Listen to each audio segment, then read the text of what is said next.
영적 대각성 세 번째 시간입니다. 오늘은 선지자 요나가 전한 40일이 지나면 니느웨가 무너지리라 라는 이 말씀을 중심으로 해서 심판의 경고를 받은 니느웨 백성들의 영적 대각성, 이것이 우리에게 어떤 의미가 있는지를 함께 살펴보도록 하겠습니다. 본문을 중심으로 세 가지를 함께 배우고자 하는데요. 첫 번째는 요나의 니느웨입니다. 두 번째는 예수님의 니느웨, 세 번째는 우리 신자의 니느웨가 되겠습니다. 첫 번째, 선지자 요나의 니느웨 이야기로 들어가 보도록 하겠습니다. 요나는 주전 9세기 중엽경에 북이스라엘에서 선지 사역을 하던 선지자였습니다. 하나님께서 그를 불러서 아수르 제국의 수도인 니느웨로 가서 멸망을 예언하도록 파송하게 되지요. 오늘 본문에 보면 4절 말씀에 요나가 이렇게 말합니다. 40일이 지나면 니느웨가 무너지리라. 우리말로 딱 5마디예요. 40일이 지나면 니느웨가 무너지리라. 공교롭게도 히브리어 원문에도 보면 딱 5마디입니다. 니느웨가 무너진다. 이것이 딱 5마디예요. 이 단 5마디의 말을 듣고 니느웨의 영적 대각성이 일어나게 되었습니다. 4절 이하의 징언을 살펴보면 왕으로부터 시작해서 작은 자까지 모든 백성이 다 금식을 했습니다. 먹지도 않고 마시지도 않았습니다. 심지어 네 발 달린 짐승들, 길거리를 배회하는 모든 짐승들을 다 붙잡아서 그들도 금식을 시켰습니다. 굵은 베옷을 입었습니다. 제 위에 앉았고요, 하나님께 부르짖었습니다. 악한 행실과 손으로 행한 강포에서 그들이 떠났습니다. 그리고 하나님께서 뜻을 돌이켜서 그들에게 긍휼 베풀어 주시기를 간절히 구하게 됩니다. 신구약 성경을 보면 이렇게 선지자 요나가 전한 5마디의 말, 40일이 지나면 니느웨가 무너지리라, 이 단 5마디의 말에 니느웨 백성들이 영적 대각성을 일으킨 것처럼 다른 그런 동일한 케이스들을 다른 성경에서는 찾아볼 수가 없습니다.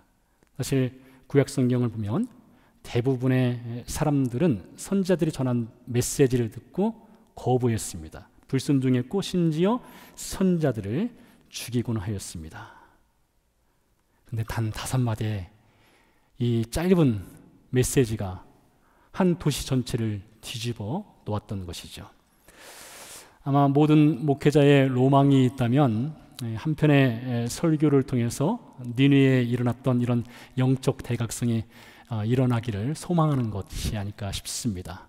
또 우리 신자들의 소망이 있다면 목사가 단 5마디의 말만 하고 내려갔으면 좋겠다, 그런 소망을 품고 있지 않을까 싶기도 합니다.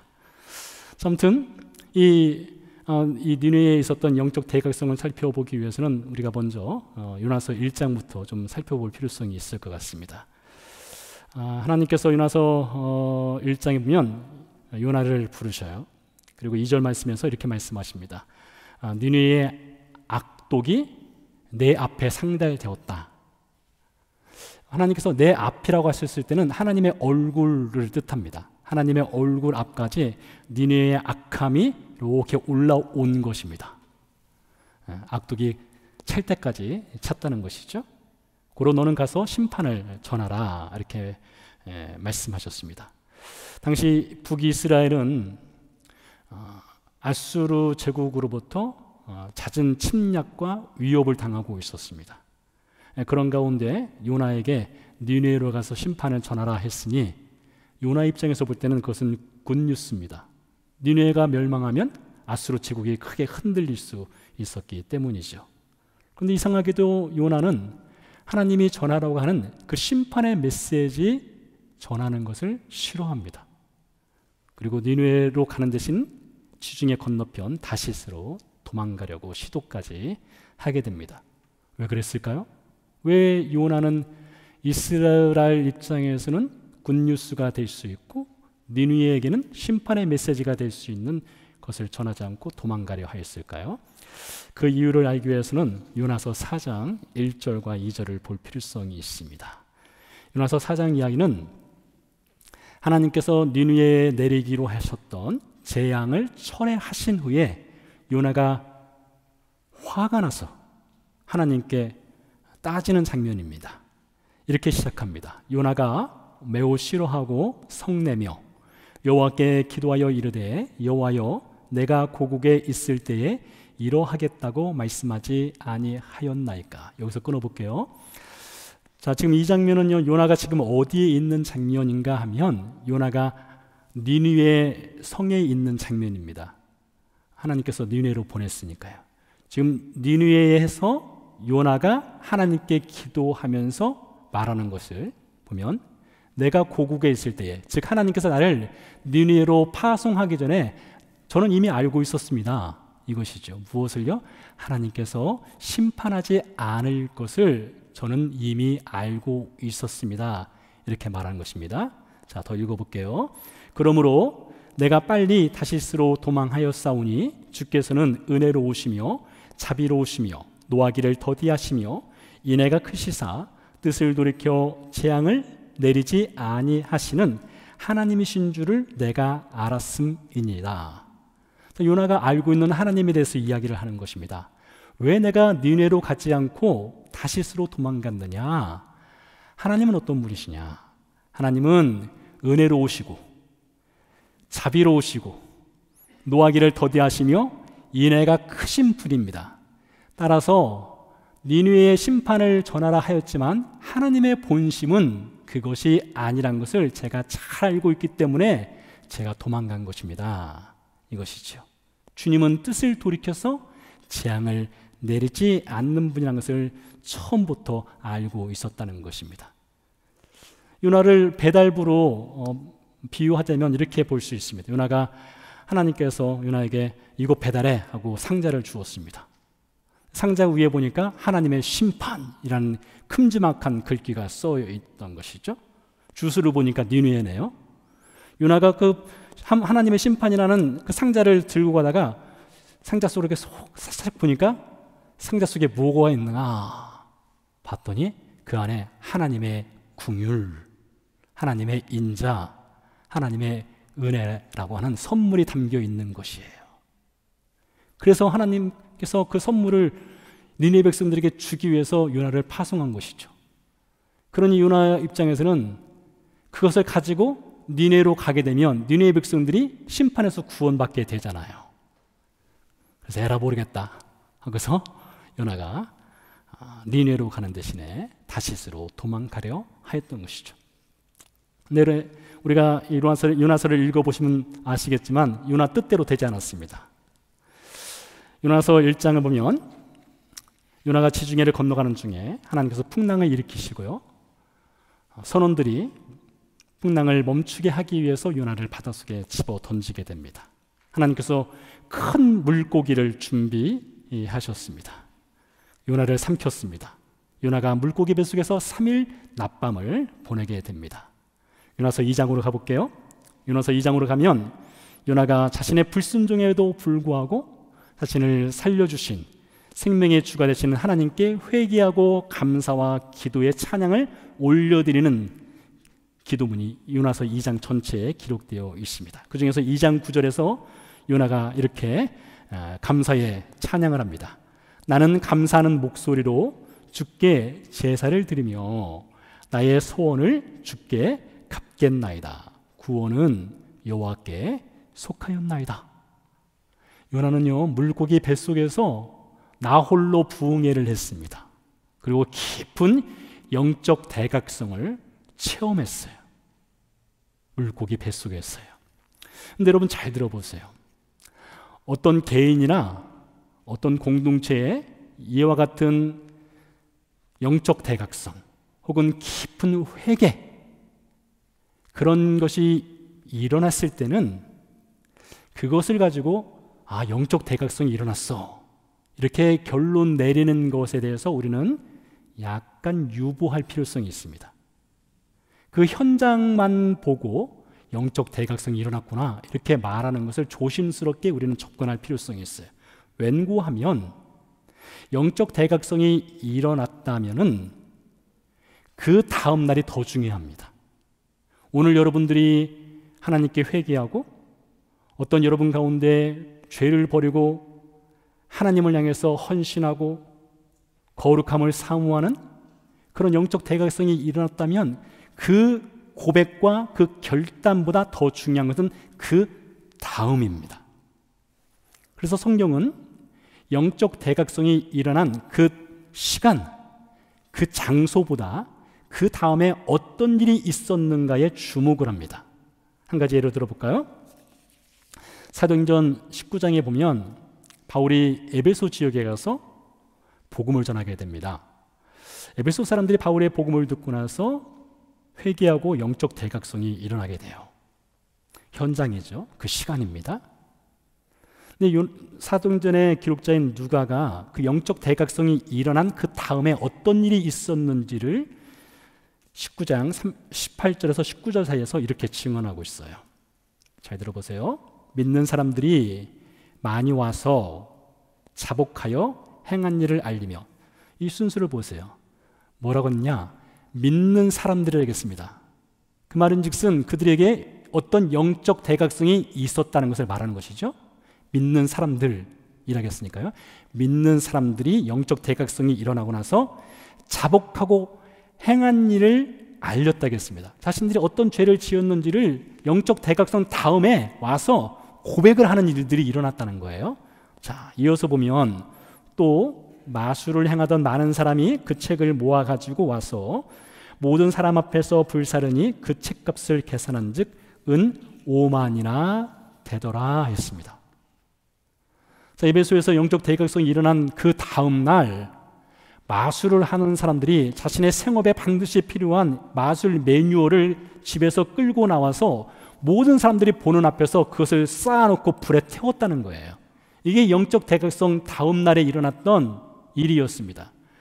여러분, 영적 대각성의 진정성을 보기 위해서는 그래서 그 현장보다 더 중요한 것은 그 다음 날이라고 하는 것이에요. 자, 그렇다면 요나가 물고기 뱃속에서 회개하고 영적 대각성 나 홀로 부흥회를 했는데 그 다음 날 어떻게 되었는가를 여러분 보시기 바랍니다.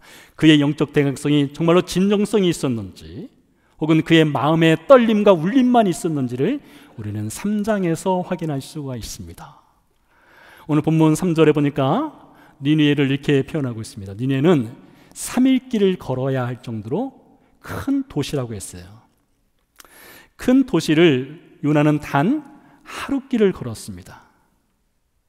하나님께서 이 3일 길에 해당되는 이 큰 대도시 사람들에게 가서 심판의 메시지를 전하라 했는데 요나는 그 중에 하루만을 걸었던 것이죠. 더불어서요, 요나는 이렇게 말했습니다. 41일이 지나면 니느웨가 무너지리라 심판의 경고를 했습니다. 근데 여러분, 이것은 사실 반쪽짜리 메시지입니다. 요나는 반쪽짜리 메시지를 전했어요. 사실 요나가 전해야 될 온전한 메시지는 그것이 아니었습니다. 요나가 전해야 될 온전한 메시지는 하나님이 어떤 분이신가를 전했어야 했습니다. 그가 알고 있는 하나님이 있죠? 우리가 살펴본 4장 1절과 2절에서 요나가 알고 있는 하나님은 은혜로우시고 인자하시고 노하기를 더디하시고 뜻을 돌이켜서 재앙을 내리지 아니하신다는 하나님의 본심, 하나님의 본심인 그 긍휼의 하나님을 같이 전했어야 했습니다. 그래서 요나가 전해야 될 온전한 메시지는 이것이었습니다. 회개하면 하나님은 뜻을 돌이켜서 당신들을 멸하지 않을 것입니다. 그러니 제발 회개하십시오. 이 메시지를 전해야 하는 것이 요나의 온전한 메시지였습니다. 그러나 요나는 그렇게 하지 않았습니다. 그는 심판만을 전했던 것입니다. 한 가지 더 볼까요? 니느웨를 가서 요나가 이렇게 말하죠. 40일이 지나면 이렇게 말했습니다. 근데 요나는 40일 동안 그 메시지를 전하지 않았습니다. 요나는 단 하루만 전했습니다. 30일 동안 그가 무엇을 했는지 알 수가 없습니다. 그런 여러분, 요나가 물고기 뱃속에서 나홀로 부흥회도 하고 회개하고 영적 대각성이 그에게 일어났을지는 모르겠으나 그 영적 대각성 다음 날 그가 갔던 니느웨에서는 그 진정성을 볼 수가 없습니다. 요나에게는요, 어쩌면 니느웨라고 하는 도시는 하나님의 긍휼이 없는 심판, 심판을 받아야 되는 그런 도시에 불과했던 것 같습니다. 근데 우리 하나님 어떤 분이십니까? 요나의 이렇게 몸이 건조하고 생명 없는 5마디 말에도 불구하고 하나님은 요나의 입술을 통해서 니느웨 백성들로 하여금 회개하고 영적 대각성이 일어나도록 하셨어요. 그런 여러분, 요나가 무슨 능력이 있었느냐? 그렇지 않습니다. 요나에게는 전혀 능력이 없었습니다. 같은 맥락에서 여러분, 어떤 목사가 영적 대각성을 일으킬 수 있는 능력이 있느냐? 그렇지 않습니다. 여러분, 목사는 사실 스피커에 불과합니다. 스피커에 불과해요. 하나님이 일을 하시는 것이죠. 하나님이 그 긍휼에 풍성하신 그 은혜를 전달하는 도구에 불과한 것입니다. 자, 그렇다면 하나님의 위대한 본심이신 이 긍휼을 어떻게 우리 인생들에게 보여주시고 인생들로 하여금 영적 대각성이 일어나도록 하셨을까요? 두 번째로 넘어가서 예수님의 니느웨에서 이 답을 찾아보도록 하겠습니다. 예수님의 공생의 첫 마디는 마태복음 4장 17절 말씀인데요. 이렇게 기록되어 있습니다. 이때부터 예수께서 비로소 전파하여 이르시되 회개하라 천국이 가까이 왔느니라 하시더라. 여러분 잘 보세요. 예수님이 첫 마디가 회개하라 천국이 가까이 왔느니라. 요나는 니느웨에 가서 40일이 지나면 니느웨가 무너지리라. 여러분, 이 두 메시지의 차이점을 혹시 아시겠습니까? 다시 한번 말씀드려 볼게요. 예수님은 이스라엘을 찾아오셔서 그 첫 마디가 회개하라 천국이 가까이 왔느니라. 니느웨를 찾아간 요나는 40일이 지나면 니느웨가 무너지리라. 여러분, 요나에게는 무엇이 빠져 있습니까? 하나님의 긍휼, 회개가 빠져 있어요. 예수님은 회개하라는 것이 포함되어 있습니다. 예수님이 회개하라 이 메시지에는 하나님의 긍휼이 담겨 있어요. 회개하면 용서해 줄 준비가 이미 되어 있는 하나님의 긍휼의 본심을 예수님은 담아서 회개하라 천국이 가까이 왔느니라 이렇게 말씀하셨던 것이죠. 그런데 이스라엘 백성들은 어떻게 반응했습니까? 이렇게 반응했습니다. 마태복음 12장 41절입니다. 심판 때에 니느웨 사람들이 일어나 이 세대 사람을 정죄하리니 이는 그들이 요나의 전도를 듣고 회개하였음이거니와 요나보다 더 큰 이가 여기 있으며. 요나보다 더 크신 예수께서 회개하라 천국이 가까이 왔느니라 라는 말씀을 전했지만 이스라엘 백성들은 회개하지 않았습니다. 아이러니하죠. 요나는 심판의 메시지만 전했음에도 불구하고 하나님을 전혀 알지 못하는 니느웨 백성들은 죄를 뒤집어쓰고 굵은 베옷을 입고 금식하며 회개했는데 이스라엘 사람들은 그렇게 하지 않았습니다. 금식하지 않았습니다. 굵은 베옷을 입지 않았습니다. 부르짖지 않았습니다. 악한 행실에서 돌아서지 않았습니다. 하지만 여러분, 긍휼의 본심을 지니신 하나님은 이렇게 회개하지 않고 돌이키지 않는 이스라엘 백성들, 넓게 봐서는 우리 인생들을 포기하지 아니하시는 분입니다. 그래서 하나님께서는 인간 세상에서는 이 절대로 일어날 수 없는 아주 레디컬한 방법으로 하나님의 본심인 긍휼을 보여주셨습니다.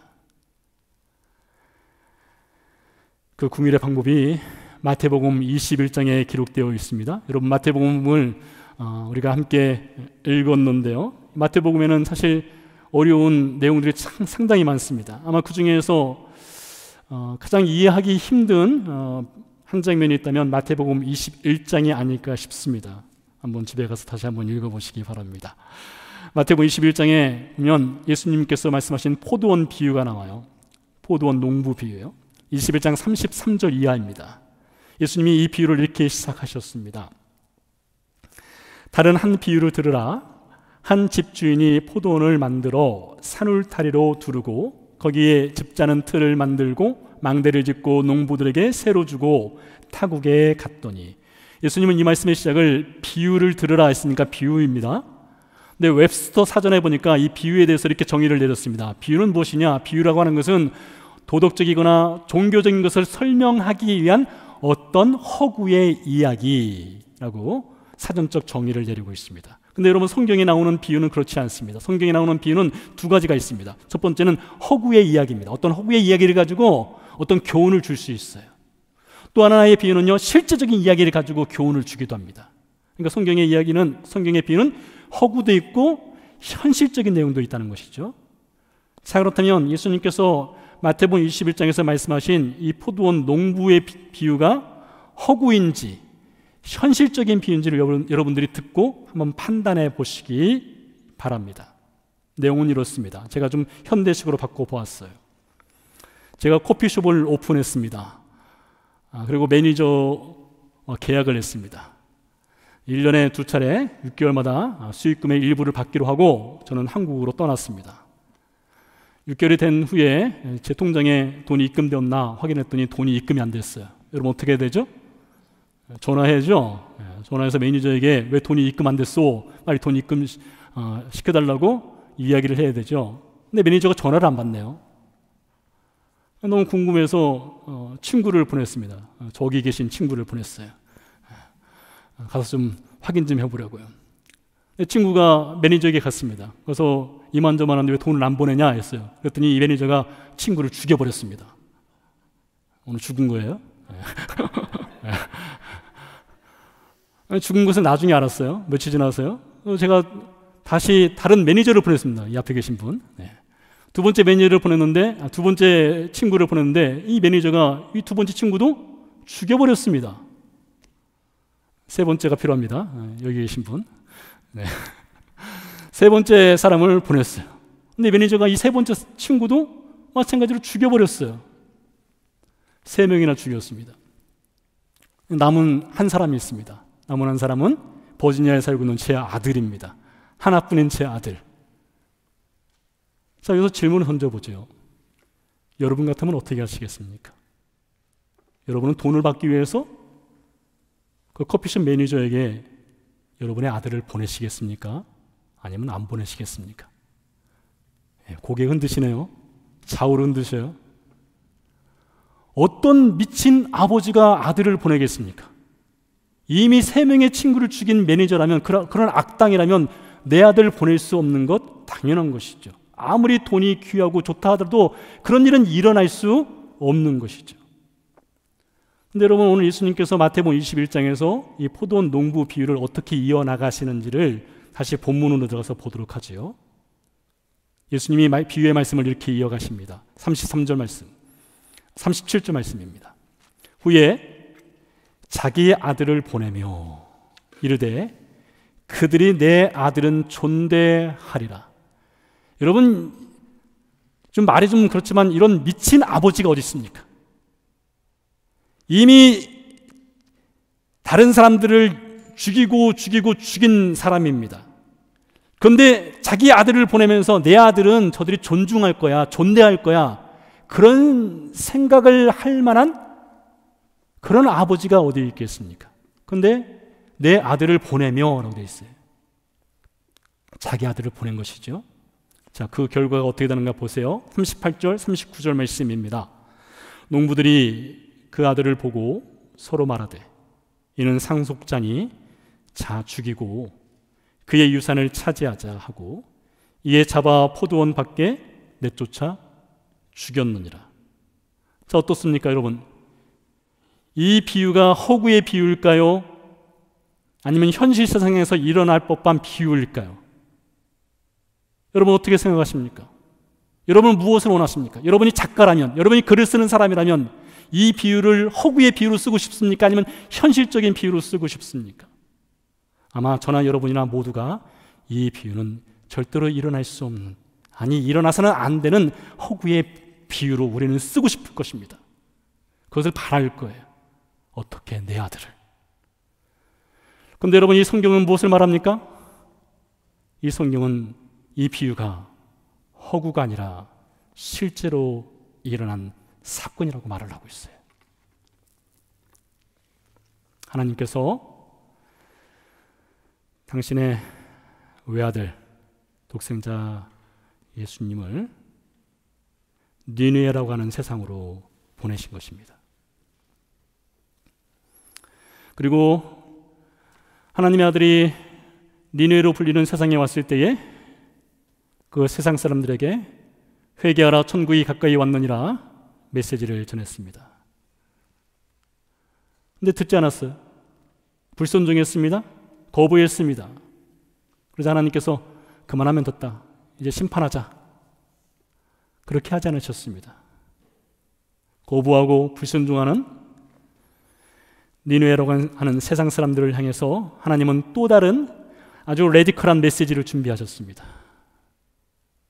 아들을 보내셨을 뿐만 아니라 회개하라고 요청했을 뿐만 아니라 또 다른 레디컬한 메시지를 준비하셨어요.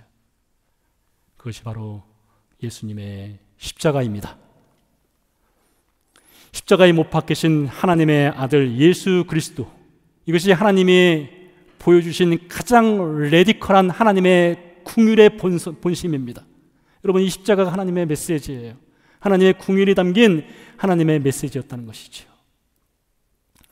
하나님이 요나에게 이렇게 말씀하셨습니다. 요나서 4장 11절 마지막 절에 보면 하나님이 말씀하시기를, 요나야, 이 성 니느웨에는 좌우를 분별하지보다는, 즉 다시 말해서 죄악이 무엇인지조차도 깨닫지 못하는 인생들이 12만 명이나 살고 있어. 그러니 내가 어떻게 그들을 아끼지 않겠느냐? 자신이 죄인인 것조차도 알지 못하는 인생을 내가 어떻게 심판할 수 있겠느냐? 나는 그들에게 긍휼을 베풀 마음의 준비를 하고 있었다, 이렇게 말씀하시거든요. 근데 같은 메시지가 예수님의 십자가 사건에서 등장합니다.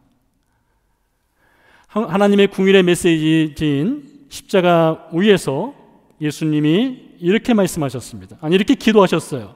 아버지, 저들을 사하여 주옵소서. 자기들이 하는 것이 무엇인지 저들은 알지 못하고 있습니다. 좌우를 분별하지 못하는 니느웨 백성들처럼 자신들이 지금 무슨 짓을 저지르고 있는지 전혀 알지 못하는 저들을 하나님 용서해 주세요 라고 예수님이 기도하셨다는 것이죠. 그래서 예수님의 십자가는 하나님의 긍휼이 담긴 하나님의 메시지였던 것입니다.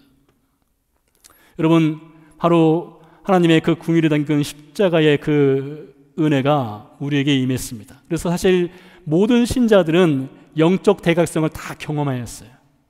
여러분도 경험했고 저도 영적 대각성을 경험했습니다. 이 긍휼의 십자가가 없다면 우리는 영적 대각성을 경험할 그 어떤 방법도 없기도 합니다. 자, 그렇다면 영적 대각성이 일어났다면 그 현장, 그 시간보다 더 중요한 것은 언제라고요? 그 다음이라겠죠. 자, 이제 세 번째, 우리 신자의 영적 대각성 다음 날을 한번 보도록 하지요. 여러분, 신자에게 니느웨는 어느 곳입니까? 어디가 신자에게 니느웨에 해당될까요? 어쩌면 신자의 니느웨는 여러분과 저의 삶의 현장일 수 있습니다. 우리가 살아가는 월요일부터 토요일까지의 이 삶의 현장이 우리에게는 니느웨가 될 것입니다. 여러분의 가정이 니느웨가 될 것이고요, 여러분의 이웃이 될 수도 있고요, 여러분의 직장과 여러분의 삶의 자리가 우리의 니느웨가 될 것입니다. 요나는요, 거의 죽을 뻔했다가 살아났을 때에 물고기 뱃속에서 자신을 향한 하나님의 그 긍휼을 뼈저리게 체험했습니다. 영적 대각성이 있었어요. 그러나 그를 부르셨던 그 니느웨라고 하는 삶의 자리에 가서는 그가 만나는 사람들을 향해서는 긍휼의 마음이 전혀 없었습니다. 그는 차디찬 메시지만 있었어요. 심판의 메시지만 있었어요. 요나 자신에게는 하나님의 긍휼이 간절히 필요했습니다. 하나님의 은혜가 간절히 필요했습니다. 그러나 타인에게는 하나님의 긍휼보다는 하나님의 정의와 공의의 심판만이 요나의 마음속에 있었습니다. 흔히 세상에서는 이런 말을 하죠. 내가 하면 로맨스, 다른 사람이 하면 불륜, 사자성어로 불리기도 합니다. 내로남불. 요나에게 그것이 있었어요. 내로남불이 있었어요. 나에게는 은혜를, 저에게는 심판을.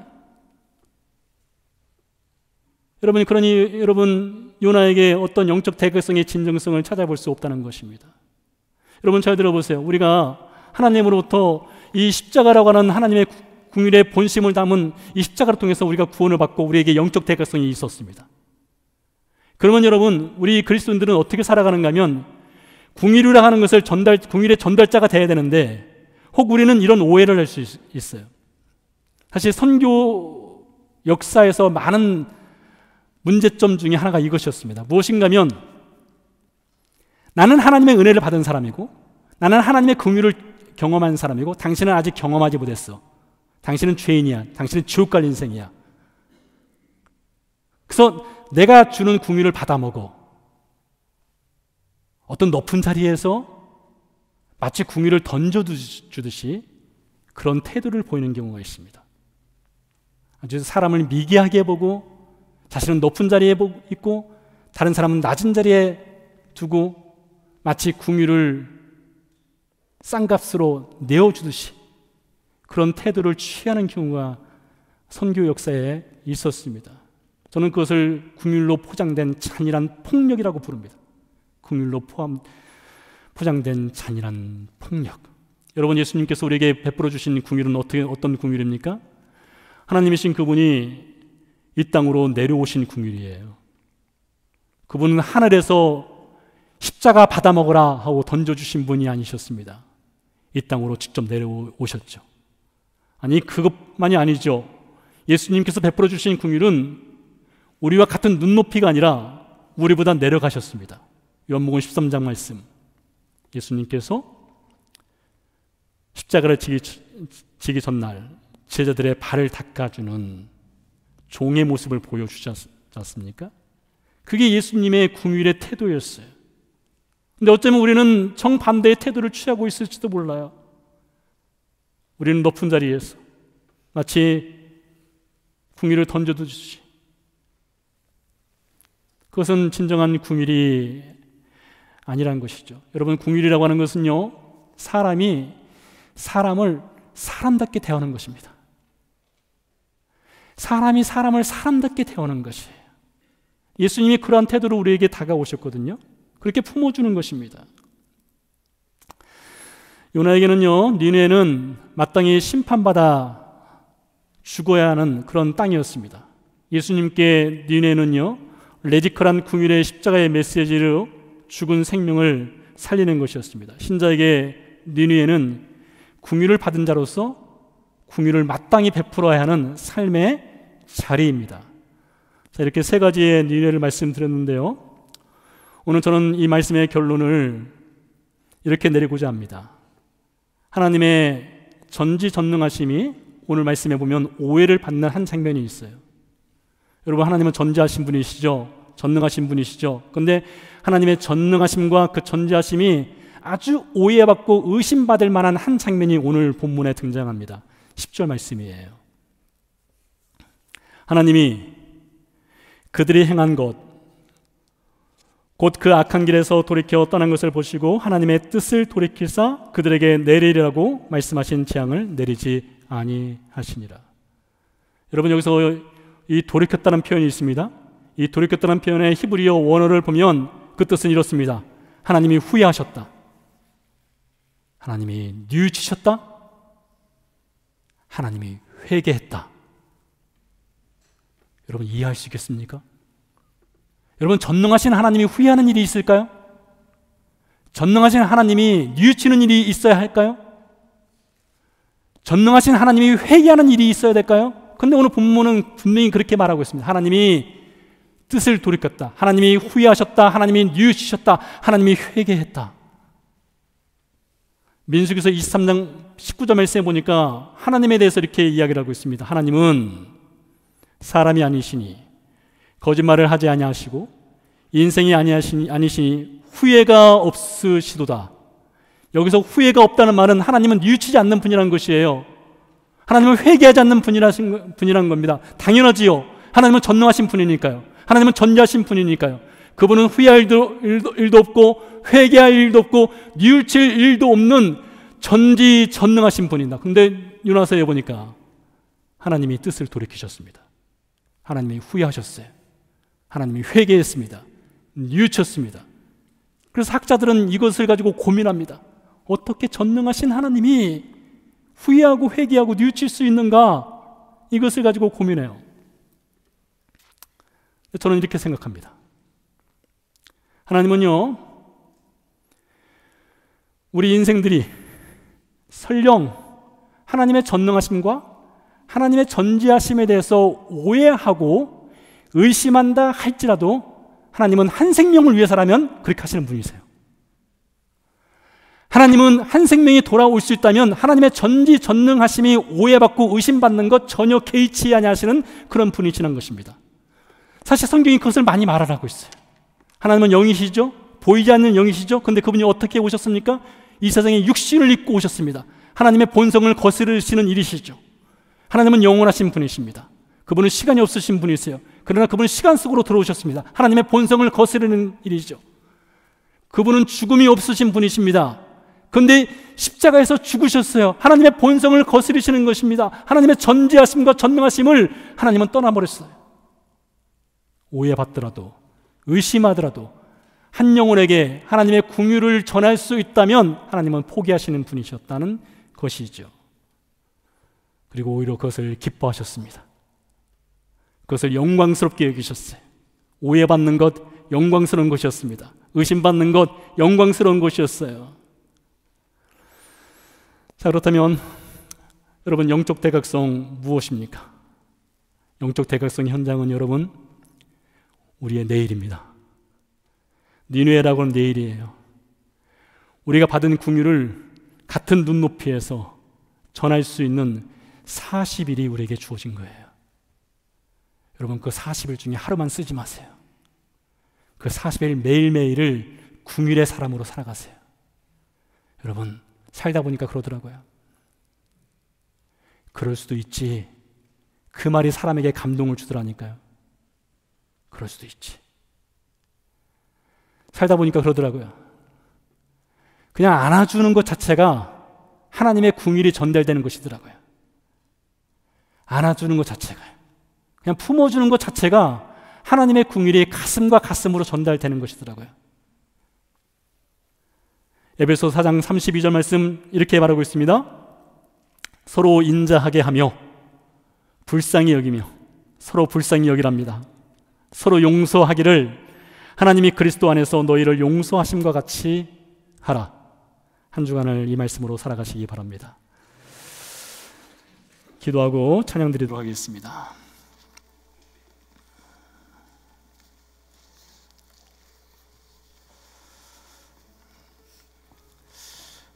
제가 지난 목요일에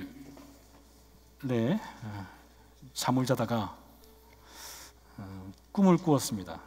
꿈을 자주 꾸는 사람은 아닌데 꿈을 꾸었어요. 찬양하는 자리에 있었습니다.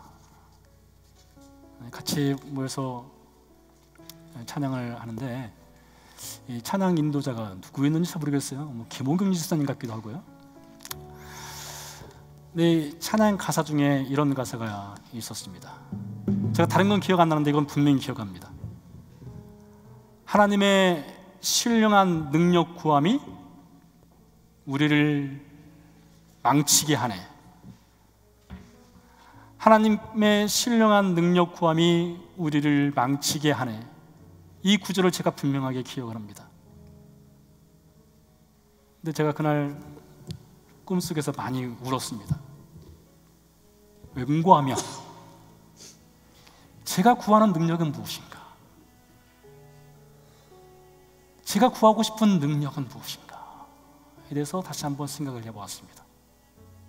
지혜를 구하고 능력을 구하고 어쩌면 높아지기를 구하고 어쩌면 인기 있기를 구하고 주목받기를 구하고. 근데 말씀을 준비하다 보니까 정말로 구해야 될 능력은 구하지 않았어요. 그래서 어쩌면 그날 목요일 저녁 밤에 하나님의 신령한 능력 구함이 우리를 망치게 하네. 저를 망치게 하는 것은 아니었는가, 이런 생각을 해보았습니다. 여러분, 오늘 기도하시기 바랍니다. 하나님, 저로 하여금 하나님의 긍휼의 본심, 그 긍휼의 본심을 구하게 하옵소서. 그리고 그 긍휼을 한 주간을 살면서 흘려보내게 하옵소서. 우리 잠시 기도하도록 하겠습니다.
뜻 이루며 살기에 부족합니다.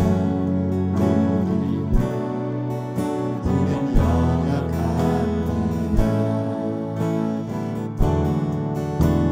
주여 우린 넘어집니다. 오늘 하루 또 실수합니다. 주의 그를 구하는 죄인입니다. 주만 바라봅니다. 한없는 주님의 은혜 온 세상 위에 넘칩니다.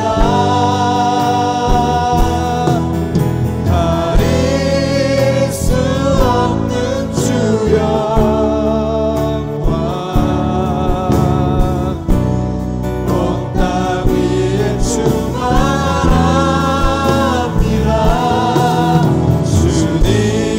주님만이 길이오니 우린 그 길 따라갑니다. 그날에 우리 이루신 주는 완전합니다. 한없는 주님의 은혜 한없는 주님의 은혜 온 세상 위에 넘칩니다. 가릴 수 없는 주 영광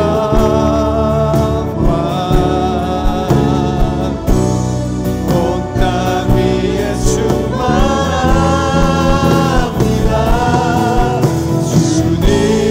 주님만이 길이오니 우린 그 길 따라갑니다. 그날에 우리 이루신 주는 완전합니다. 우리 이 시간 같이 기도하도록 하겠습니다. 먼저 주님, 저에게 궁유를 부어 주옵소서. 하나님의 한없는 궁유를 부어 주옵소서. 하나님의 궁유를 받고 주님 궁유의 사람으로 니네로 나가게 해 주옵소서. 여러분 가운데 궁유를 베풀어야 될 대상이 있습니까? 누구가 있습니까? 주님, 제가 그를 끌어안고 안아주고 이해해주고 하나님의 궁율로 다가갈 수 있도록 주님 도와주옵소서. 함께 기도하도록 하겠습니다. 살아계신 아버지 하나님 감사합니다. 우리 아버지 하나님, 우리에게 하나님의 궁율의 메시지 십자가를 통해서 하나님 영적 대각선을 일으켜 주시니 감사를 드립니다. 하나님, 우리가 하나님의 궁율을 받았습니다. 주의 인자심과 주의 은혜와 뜻을 돌이키시고 재앙을 내리게 하시는 우리 하나님의 은혜를 우리가 받았습니다. 우리 아버지 하나님, 우리가 주의 궁율을 받은 사람으로서 하나님이여 영적 대각선 다음 날을 우리가 궁율의 사람으로 살기를 주님 소원합니다. 우리 아버지 하나님,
우리가 살다 보면 후회하는 일들이 참 많습니다.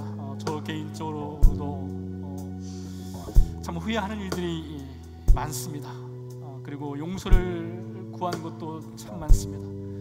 또 용기가 없어서 용서를 구하지 못한 것도 있습니다. 이 시간 같이 기도할 때에 여러분 가운데 용서를 구해야 될 사람이 있습니까? 우리가 하나님 긍휼의 마음으로 또 용서를 구하게 하시고, 여러분 가운데 관계가 깨어진 분들이 있습니까? 긍휼의 십자가 우리에게 주어졌습니다. 주님, 깨어진 관계를 주님 제 지혜와 제 능력으로 해결할 수 없습니다. 주님 도와주옵소서. 성령 하나님 은혜를 부어주셔서 우리를 깨어진 관계에 회복될 수 있도록 도와주시고, 하나님, 하나님의 긍휼로 한 걸음 한 걸음 실패하더라도 나아갈 수 있도록 주님 도와주옵소서. 우리 함께 다시 한번 기도하도록 하겠습니다. 살아계신 아버지 하나님, 감사합니다. 우리 아버지 하나님, 우리가 용서를 받은 하나님의 백성인 것을 압니다. 우리 아버지 하나님, 십자가를 통해서 하나님이여 40일 뒤면 죽어야 하는 우리 인생을 십자가를 통해서 살려주시고 긍휼을 베풀어 주셨습니다. 주님 감사합니다. 우리 아버지 하나님, 용서받은 주의 백성으로서 용서의 사람이 되기 원합니다. 긍휼의 사람이 되기 원합니다. 주님, 우리의 마음 가운데 여전히 상처로 남아있고, 하나님 우리 가족이 될 수도 있고, 우리 이웃이 될 수도 있고, 우리 교회 교육이 될 수도 있고, 하나님이여 참 우리 가운데 용기가 없어서, 자신이 없어서 다가가지 못하고, 하나님 용서하지 못하고 또 용서해 주지 못하고 그런 아쉬움이, 안타까움이 우리 가운데 있습니다. 주님 불쌍히 여겨 주시옵소서. 우리 아버지 하나님이여 성령께서 만져주시고 도와주시옵소서. 우리 힘을 할 수 없기에 하나님께 간절히 매달립니다. 주님 용기를 주시옵소서. 다가가게 주시옵소서. 구원하게 주시옵소서.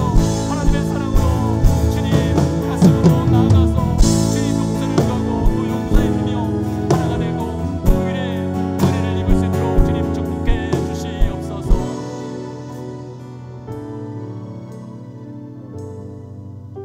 살아계신 아버지 하나님, 우리가 금식한 적도 있습니다.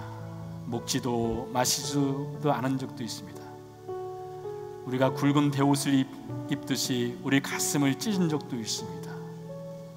제 위에 앉아서 나는 망한 자로다 하나님께 회개했던 눈물이 있었습니다.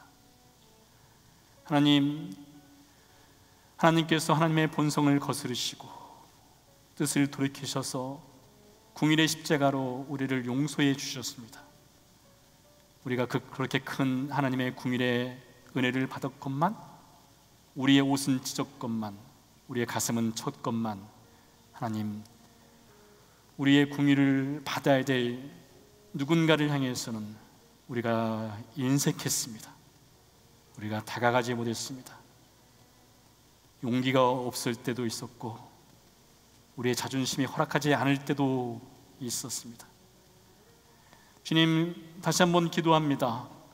하나님께서 하나님의 전능하심과 전지하심을 내려놓으시고 사람의 몸으로 이 땅에 오셔서 그 긍휼의 십자가로 우리에게 긍휼의 사람이 될 것을 부탁하시고 또 명하시고 순종할 것을 요구하시는데, 주님, 내일 우리가 니느웨라로 가는 삶의 현장으로 나갑니다. 주님 도와주옵소서. 긍휼의 십자가를 받았으니 긍휼의 사람으로 살게 해 주옵소서. 이제는 그 아들을 보내신 하나님의 크신 사랑과 십자가에서 죽고 다시 부활하심으로 우리에게 긍휼의 십자가를 새겨주신 예수 그리스도의 은혜와 우리 안에 살아계셔서 우리는 연약해서 할 수 없기에 도우시고 힘주시는, 긍휼로 나아갈 수 있도록 도우시는 성령님의 은혜가 우리의 월요일부터 시작되는 니느웨의 삶의 현장 가운데 아름답게 펼쳐지기를 하나님의 이름으로 간절히 축원하옵나이다. 아멘.